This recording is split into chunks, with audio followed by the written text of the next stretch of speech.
পৃথিবীটা আসলে বড় বিচিত্র জায়গা। এখানে কেউ জন্মসূত্রে কবি, কেউ ব্যবসায়ী, আবার কেউ কেউ এমনভাবে আচরণ করে যেন পুরো পৃথিবীটাই তাদের ব্যক্তিগত সম্পত্তি। আর ঠিক এই জায়গাতেই শুরু হয় শক্তি, রাজনীতি আর স্বার্থের আসল খেলা। আপনি কি কখনো ভেবেছেন পৃথিবীর কোনো একটি সরু জলপথ পুরো বিশ্ব অর্থনীতিকে কাঁপিয়ে দিতে পারে?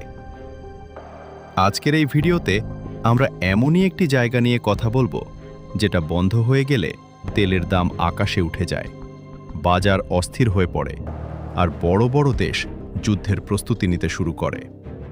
স্বাগতম বৈশ্বিক বাংলাতে। আজকের ভিডিওটি শেষ পর্যন্ত দেখুন, কারণ শেষের দিকে এমন কিছু তথ্য জানবেন যা পুরো বিষয়টাকে নতুনভাবে ভাবতে বাধ্য করবে আপনাকে। এই পৃথিবীতে যত জায়গায় তেল আছে সেখানে যুদ্ধের গন্ধ আছে।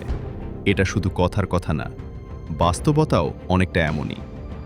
আর এই বাস্তবতার সবচেয়ে বড় উদাহরণ হচ্ছে একটি গুরুত্বপূর্ণ সমুদ্রপথ, যেটা দিয়ে প্রতিদিন বিপুল পরিমাণ তেল এক দেশ থেকে আরেক দেশে যায়। এই পথ যদি বন্ধ হয়ে যায় তাহলে শুধু একটা দেশের সমস্যা না, পুরো পৃথিবীর অর্থনীতি কেঁপে ওঠে। এখন এখানে শুরু হয়েছে বড় ধরনের টানাপোড়েন।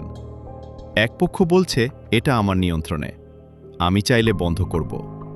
আরেক পক্ষ বলছে না, এটা আন্তর্জাতিক পথ, এখানে সবার অধিকার আছে। এই তর্কটা শুনতে যতটা সাধারণ লাগে, বাস্তবে তা ততটাই বিপজ্জনক। কারণ এই তর্কের পেছনে আছে যুদ্ধজাহাজ, ড্রোন, ক্ষেপণাস্ত্র আর হাজার হাজার কোটি টাকার অস্ত্র। আপনার কাছে একটা প্রশ্ন রাখছি, আপনি কি মনে করেন এ ধরনের গুরুত্বপূর্ণ সমুদ্রপথ কোন একটি দেশের নিয়ন্ত্রণে থাকা উচিত, নাকি সবার জন্য উন্মুক্ত থাকা উচিত? আপনার মতামত কমেন্টে লিখে জানান। এখন আসি সবচেয়ে গুরুত্বপূর্ণ বিষয়ে। সাম্প্রতিক সময়ে বড় শক্তিগুলো নতুন করে সামরিক পরিকল্পনা সাজাচ্ছে। একদিকে বলা হচ্ছে যুদ্ধ থামবে, অন্যদিকে তৈরি হচ্ছে নতুন আক্রমণের পরিকল্পনা। এই দ্বৈত অবস্থানটাই সবচেয়ে বেশি চিন্তার। কারণ যখন এক মুখে শান্তির কথা আর অন্য মুখে যুদ্ধের প্রস্তুতি, তখন বোঝা যায় আসল খেলা অন্য জায়গায়। নতুন যে কৌশল ব্যবহার করা হচ্ছে সেটার মূল ধারণা হচ্ছে নির্দিষ্ট টার্গেট ধ্বংস করা। মানে পুরো যুদ্ধ না করে এমনভাবে আঘাত করা যাতে প্রতিপক্ষের শক্তি কমে যায়। শুনতে অনেক হিসাবই মনে হলেও এর ফল হতে পারে আরও ভয়াবহ। কারণ একবার আঘাত শুরু হলে সেটা কোথায় গিয়ে থামবে তা কেউ বলতে পারে না। এখন প্রশ্ন হচ্ছে, এত উত্তেজনার কারণ কি? সবচেয়ে বড় কারণ হচ্ছে অর্থনীতি। তেল সরবরাহ বন্ধ মানেই দাম বাড়া। দাম বাড়া মানেই সাধারণ মানুষের কষ্ট।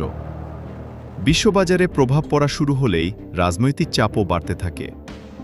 এখানেই রাজনীতি আর অর্থনীতি একে অপরের সাথে জড়িয়ে যায়। আপনি কি লক্ষ্য করেছেন, যখনই তেলের দাম বাড়ে তখন বিশ্বজুড়ে অস্থিরতা বেড়ে যায়? আপনি চাইলে এই বিষয়ে আপনার পর্যবেক্ষণ কমেন্টে জানাতে পারেন। এখন আসি সামরিক বাস্তবতায়। শুধু ছোটখাটো হামলা করে এই ধরনের বড় সমস্যার সমাধান করা সম্ভব না।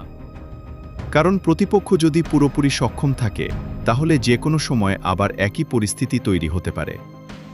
তাই অনেক বিশ্লেষক বলছেন, যদি সংঘাত শুরু হয় তাহলে সেটা বড় আকার ধারণ করতে পারে। আরেকটা গুরুত্বপূর্ণ বিষয় হল, যুদ্ধ এখন শুধু সামরিক না। এখন টার্গেট করা হচ্ছে অর্থনীতি, অবকাঠামো, এমনকি গুরুত্বপূর্ণ ব্যক্তিদেরও।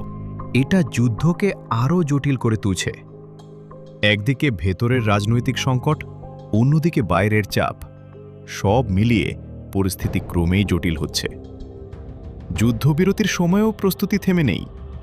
অস্ত্র সরানো হচ্ছে, অবস্থান বদলানো হচ্ছে, নতুন পরিকল্পনা করা হচ্ছে। মানে বাইরে শান্তি, ভেতরে প্রস্তুতি। এই বাস্তবতা আসলে অনেক কিছু বলে দেয়। এখন একটা গুরুত্বপূর্ণ প্রশ্ন, এই ধরনের পরিস্থিতিতে কি সত্যিই শান্তি সম্ভব, নাকি এটা শুধুই সাময়িক বিরতি? আপনার কি মনে হয়, এই সংঘাত ভবিষ্যতে আরও বড় হবে, নাকি কূটনীতির মাধ্যমে সমাধান আসবে? অবশ্যই কমেন্টে লিখে জানান। বর্তমানে সমুদ্রপথে নজরদারি বাড়ানো হয়েছে। অনেক জাহাজকে ফিরিয়ে দেয়া হচ্ছে, চলাচলের উপর কড়া নিয়ন্ত্রণ আরোপ করা হচ্ছে। এতে করে বোঝা যায় পরিস্থিতি কতটা সংবেদনশীল। আন্তর্জাতিক আইন এক কথা বলে, কিন্তু বাস্তবে শক্তির প্রভাব অনেক বেশি কাজ করে। এটাই বর্তমান বিশ্বের বাস্তবতা। শেষমেশ প্রশ্নটা খুব সহজ। এই পৃথিবী কি কারো একার নাকি সবার?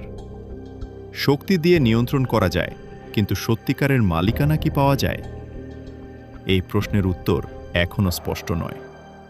কিন্তু ইতিহাস বলে, যেখানে স্বার্থ বড় হয় সেখানে সংঘাত আসবেই।